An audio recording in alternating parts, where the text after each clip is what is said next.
जंगल का राजा शेर खा पीकर आराम से एक पेड़ की छांव में सो रहा था। तभी कहीं से एक नटखट चूहा वहां आ पहुंचा और खेलने लगा। खेलते खेलते वो शेर के ऊपर चढ़ गया। कभी वो शेर की पीठ पर दौड़ता तो कभी सिर पर चढ़ जाता। कभी वो उसके कान पर झूलता तो कभी पूंछ से खेलता।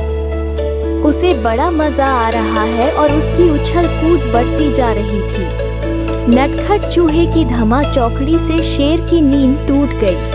आंख खोलकर उसने देखा कि एक छोटा सा चूहा उसके ऊपर खेल रहा है। उसे बहुत गुस्सा आया और उसने चूहे को अपने पंजे में दबोच लिया। शेर के पंजे में आते ही चूहे डर गया और थर थर कांपने लगा। शेर बोला, बदमाश चूहे, तेरी इतनी हिम्मत कि तू जंगल के राजा शेर की नींद में खलल डाले।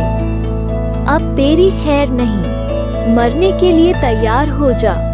मौत सामने देख चूहा गिड़गिड़ाने लगा, वनराज, मुझे क्षमा कर दे।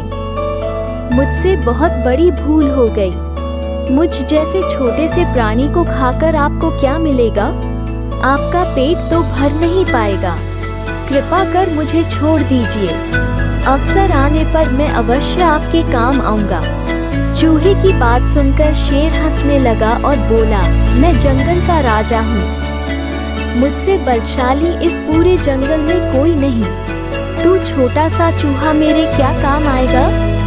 लेकिन फिर भी मैं दया करके तुझे प्राणदान देता हूँ। मेरी नजरों से दूर हो जा और आइंदा कभी मेरी नींद में खलल मत डालना। चूहा धन्यवाद कहकर वहां से चला गया।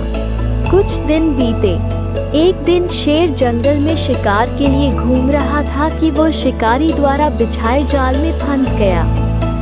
उसने बहुत प्रयत्न किया किंतु जाल से बाहर नहीं आ पाया। वो मदद के लिए दहाड़ने लगा। शेर की दहाड़ वहां से गुजर रहे एक चूहे के कानों में पड़ी। यह वही चूहा था जिसे शेर ने दया कर प्राणदान दिया था। चूहे दहाड़ की दिशा में गया तो शेर को जाल में फंसा हुआ पाया। उसने फौरन अपने नुकीले दांतों से जाल काट दिया। शेर आजाद होकर उसने चूहे को धन्यवाद दिया तो चूहा बोला, वनराज, आप शायद मुझे भूल गए हैं। मैं वही चूहा हूँ जिसे अपने प्राणदान दिया था।